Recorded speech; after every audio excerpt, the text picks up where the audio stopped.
the middle of a marathon, a poor black boy was giving it everything he had, running for a better future. Victory was within reach, but just as he closed in, the only runner ahead of him collapsed. Without hesitation, he stopped.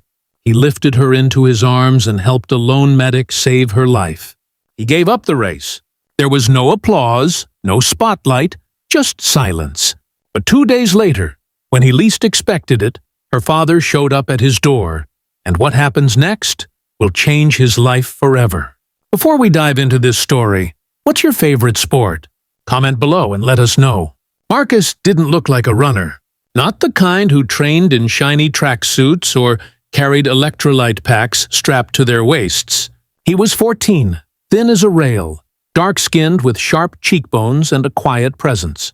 Every morning before the sun climbed over the rooftops of the mobile home park where he lived, Marcus was already up and out, his breath visible in the air as he delivered newspapers on his rusty old bike, then ran part of the way to school to save time.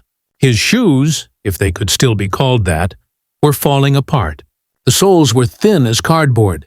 One lace had been replaced by a piece of frayed speaker wire, and the fabric was so torn that his socks, also full of holes, peeked out with every step.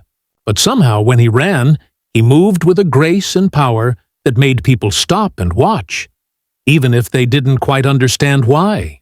Marcus lived with his mom, his dad, and 2 younger siblings in a tiny 2-bedroom trailer. His dad worked the overnight shift at a gas station on the highway, and his mom cleaned houses when she could get the hours. Marcus knew how tight things were. He knew which bills were overdue, which light switches didn't work, and when there wasn't enough food, he said he wasn't hungry, so his little brother could eat more. That was just life. Hard, quiet, and without many choices. But Marcus had one thing. He could run. He didn't know why he was fast. He just was. And even though nobody had ever really paid attention, it made him feel strong in a way nothing else did. That changed the day Mr. Brooks saw him run. It was during gym class. The school couldn't afford real equipment, so most kids walked the track. Marcus didn't.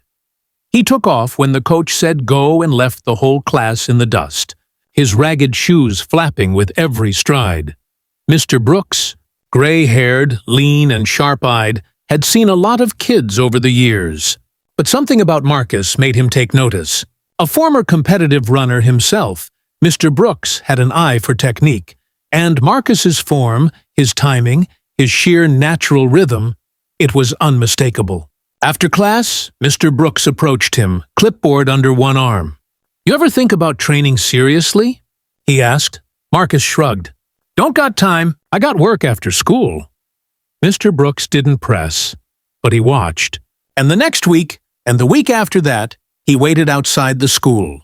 When Marcus finished his shift at the grocery store, he brought water, a stopwatch, and eventually a pair of old but sturdy running shoes from his own closet. "They're nothing fancy," he said, handing them over. "But they'll last you longer than what you've got." Marcus hesitated. "My parents won't like it," he said. "They think running's just wasting time." And they did. His mom was blunt. "Marcus, running won't pay the bills. It won't buy your sister's asthma meds. You work, you study, and maybe one day you'll get a real job. That's how we survive." His dad said little, but the look in his eyes, tired and worn, said the same. They weren't mean. They were scared. They'd seen too many dreams lead nowhere. But Marcus made a decision. He didn't argue. He didn't beg. He just kept waking up earlier. He kept running after work, after dinner, late at night. He ran under street lights, through alleyways, and across empty schoolyards, his breath sharp in the cold air. He kept his grades up, did his chores, and somehow fit the training in between everything else, because deep down he wanted something more, not just for himself, but for his family. Mr. Brooks watched it all. He never pushed Marcus. He just stood there at the edge of the track with his stopwatch and a look of quiet belief on his face. And when the registration opened for the biggest marathon in the state, Mr. Brooks paid the fee out of his own pocket and filled in Marcus's name. "You don't have to win," he said. "But I think you should run with people who believe they can." Marcus looked at the entry form, his name typed below rows of kids from elite schools and private training camps, and nodded. "I will." He didn't know what would come next. He just knew that whatever happened, he wasn't going to stop running. In the weeks that followed, Marcus ran like the world was watching, even though at first no one was. Every night after he finished stacking boxes at the corner grocery store, he met Mr. Brooks at the cracked old track behind the school.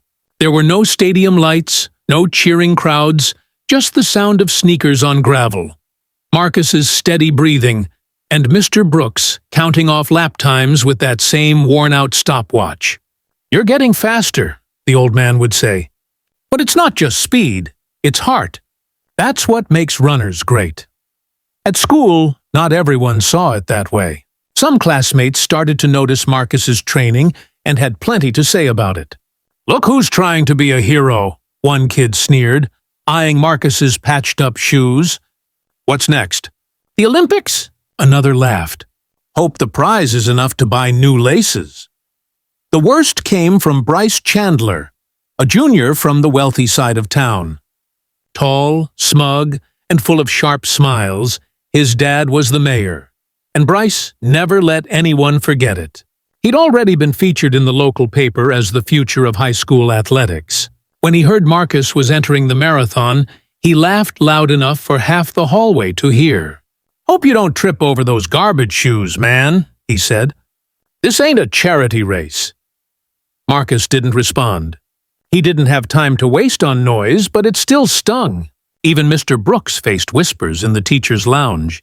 "You're giving this kid false hope," one coach said, "letting him think he can hang with those academy-trained runners. That's not encouragement, it's cruelty." But Mr. Brooks didn't budge. "The difference between hope and cruelty," he replied, "is whether someone's willing to work for it." Still, things weren't easy at home. The marathon was coming closer, and Marcus's shifts were getting longer. His mom took on a second job cleaning a motel off the highway, and his dad was falling asleep standing up. One night, when Marcus came home late from training, he found his little sister wheezing. Her asthma had flared, and the last of her medication had run out that morning. His mother was holding back tears, cradling the girl on the couch. "I should have picked up another shift," Marcus said, standing there feeling the weight in his chest. "No," his mom replied, her voice breaking. "You're doing everything you can. It's just, we're tired, baby. We're all tired." The next day, Marcus showed up to train, quieter than usual. Mr. Brooks handed him a water bottle but didn't speak at first. After a while, he said, "Sometimes the hardest thing ain't running. It's choosing to keep running when you've got every reason to stop." Marcus nodded, jaw tight. "I'm still in it." A week before the race, a small miracle happened. A local diner owner, who had heard about Marcus's story, slipped an envelope into his hand after work. Inside was $50 and a note, "For the boy who runs with more heart than any of us can handle." Others followed. Modest donations left in tip jars, an anonymous pair of high-performance socks in his locker, and a second-hand watch donated by a retired mailman. The town, once skeptical, was beginning to watch. Still, nothing could fully prepare Marcus for what was coming. The final training session ended with Mr. Brooks sitting him down on the bench by the track. He looked more serious than usual. "You're not just running against them, Marcus. You're running against everything that ever told you you can't. That voice in your head, the weight on your back, the bills on your kitchen table. You don't need to beat Madison Carlisle or Bryce Chandler. You just need to finish knowing you gave every ounce of yourself." Marcus looked out over the empty field, where the wind bent the tall grass just slightly. He nodded. "I'm ready." The date was set. His name was printed on the roster. He was no longer just the boy in old shoes. He was runner 212 in the biggest marathon in the state, and no matter who lined up beside him, he wasn't planning to stop. The day of the marathon dawned cold and gray, with a sharp wind sweeping through the Birmingham streets like a quiet dare. Marcus stood among a sea of athletes in bright running gear, each stretching, bouncing, checking devices. He didn't have any of that. His hoodie was thrifted. His running bib, number 212, hung slightly crooked on his shirt. And his shoes, though worn, had been cleaned the night before with a toothbrush and care. They weren't flashy. They were Mr. Brooks's old pair from a lifetime ago. And to Marcus, they were sacred. Mr. Brooks leaned in before the start. "Remember what we said? You don't need the world to notice. You just need to know you gave it everything." Marcus nodded once, heart steady. In the distance, he spotted Madison Carlyle's sleek ponytail, branded jacket, flanked by a small crew. Near her, Bryce Chandler, always smirking, snapped a selfie with his bib held up like a trophy before the race even started. Marcus didn't look at them again. He knew what he came here for. When the starting horn blew, the runners surged forward like a tide. Marcus kept his pace controlled, just like he'd practiced. For miles, he let others rush ahead, burning their fuel too early.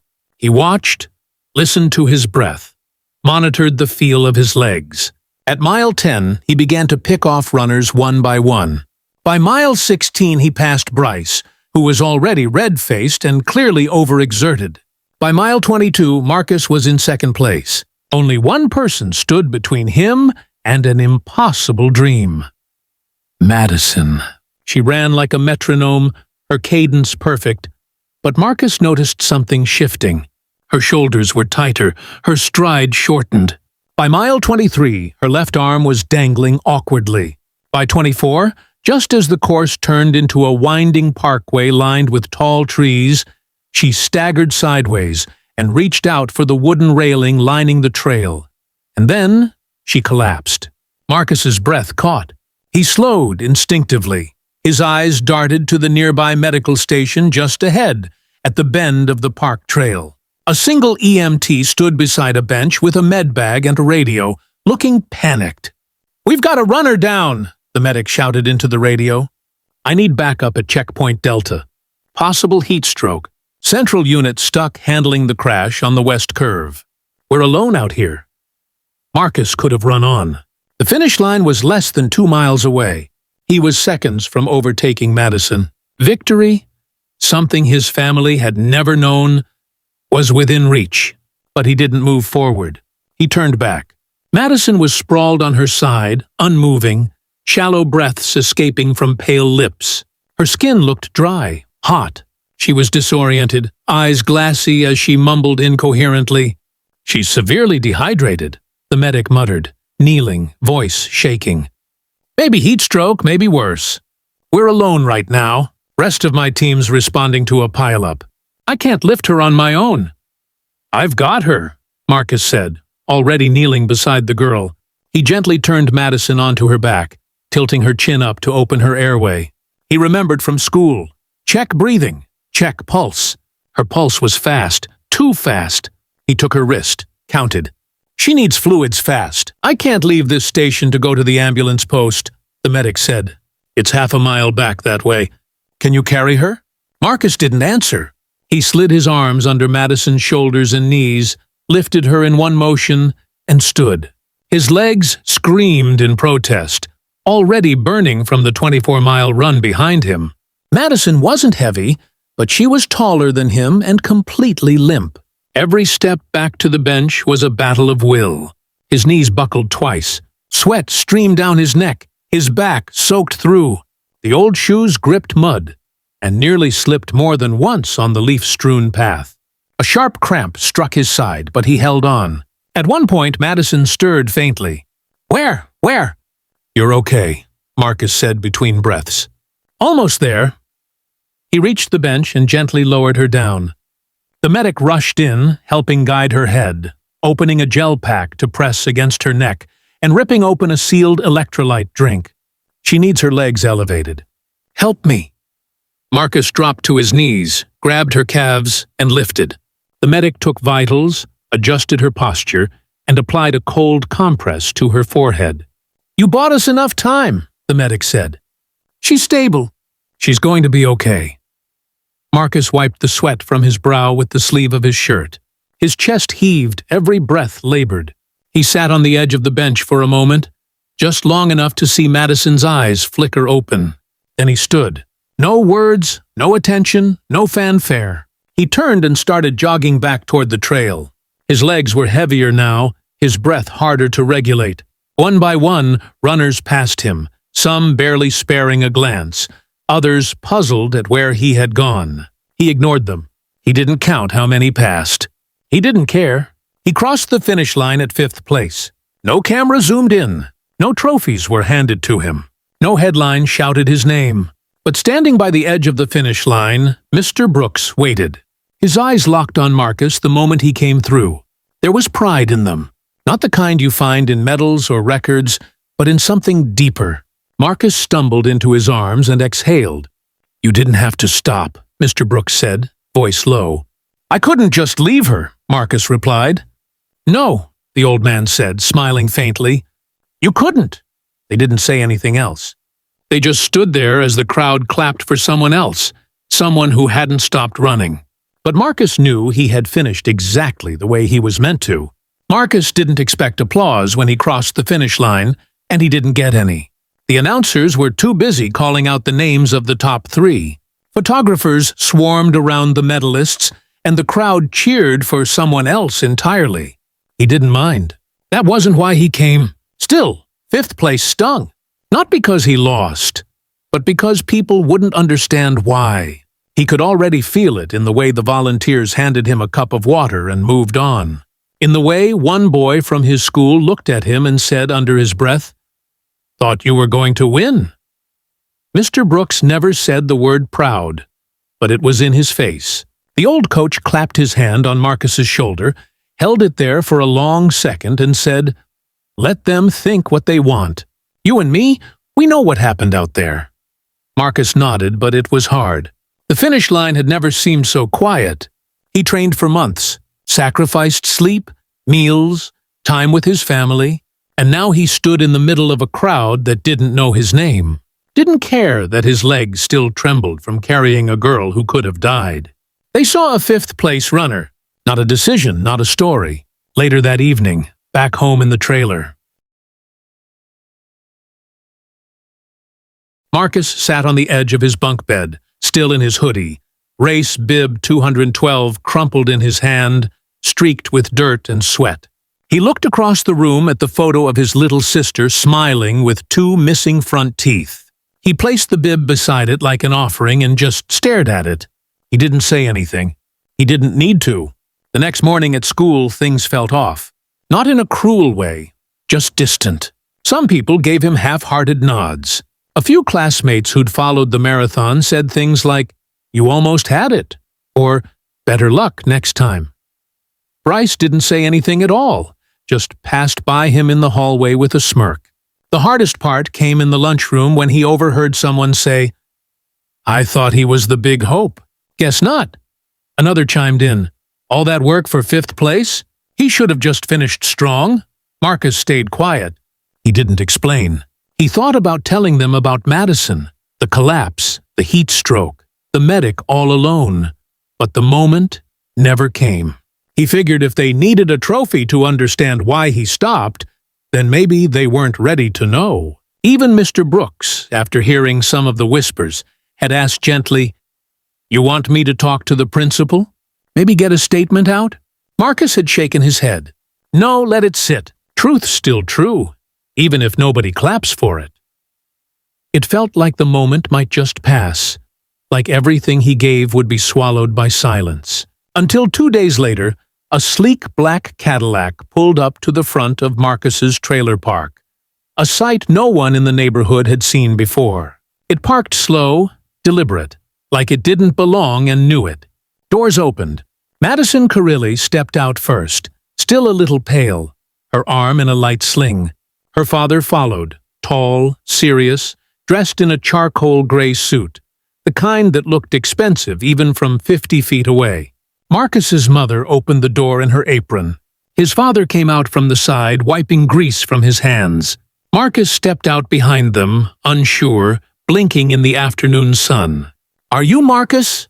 Mr. Carilli asked, stepping forward. His voice wasn't loud, but it carried weight. "Yes, sir," Marcus answered. "I'm Madison's father. She told me everything about what you did, about what you gave up." Marcus looked at Madison, who gave a faint smile. "You saved my life," she said quietly. "I don't think I would have made it if you hadn't stopped." Mr. Carilli nodded. "I don't give out handouts, Marcus. I don't believe in pity, but I do believe in recognizing integrity. And you, what you did out there, that was the definition of sportsmanship, of character. That's what I want associated with the programs I support." He extended a hand. "I'm offering you a full athletic scholarship training at a private facility I sponsor, and if you're willing, I'd like you to join the elite youth track club I help fund.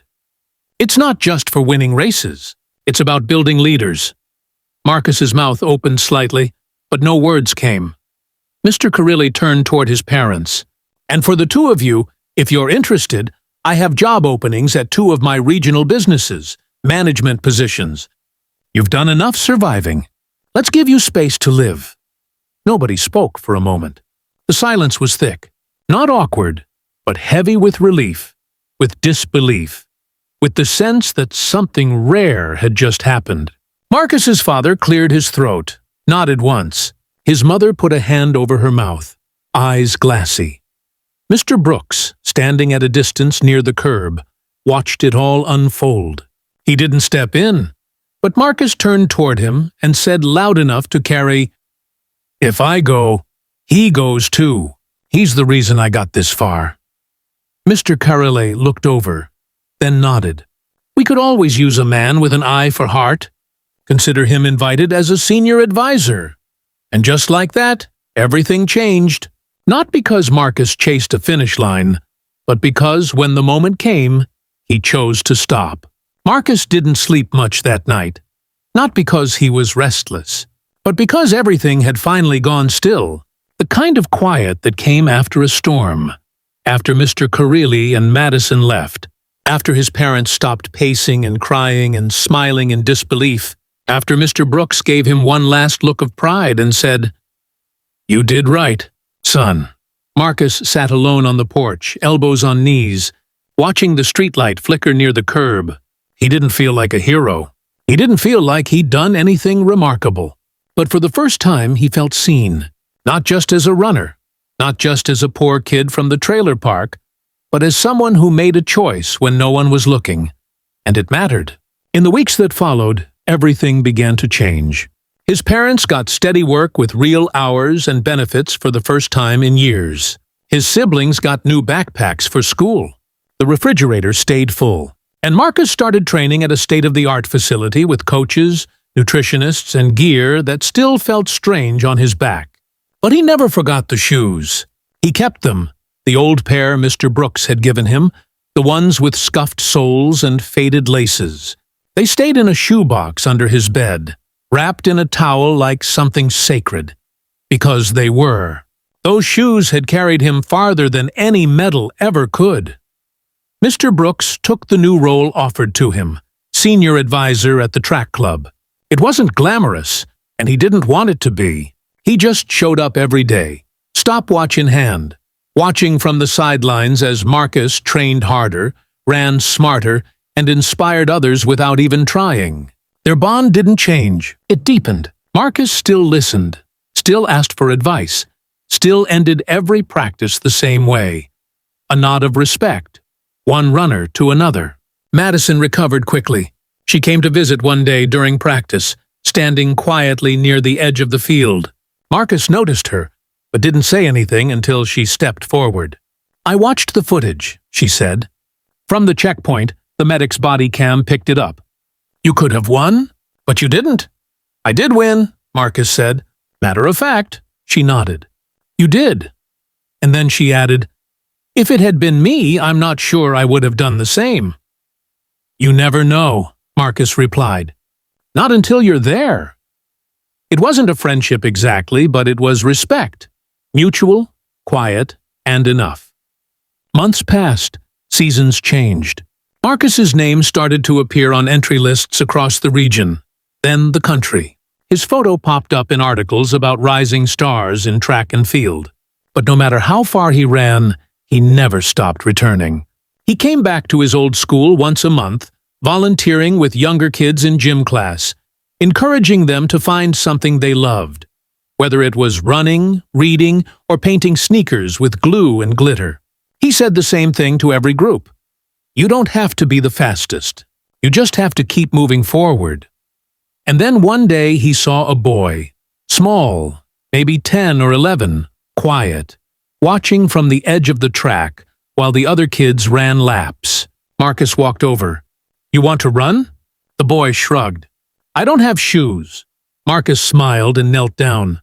He unzipped his bag, pulled out a shoebox, old and soft from being opened too many times, and lifted the lid. Inside were Mr. Brooks's shoes, the same ones he'd worn during the race, the same ones he had carried Madison in. They're not new, Marcus said, holding them out. But they'll take you somewhere. The boy's eyes widened. He took the shoes like they were made of gold. Marcus stood back, watched him run across the track, awkward at first, but getting faster with every step. Mr. Brooks, watching from the bench nearby, leaned back and smiled. Full circle, he murmured. Marcus nodded. Nah, he said softly, eyes never leaving the track. It's just the next lap. And just like that, the shoes kept running. Join us to share meaningful stories by hitting the like and subscribe buttons. Don't forget to turn on the notification bell to start your day with profound lessons and heartfelt empathy.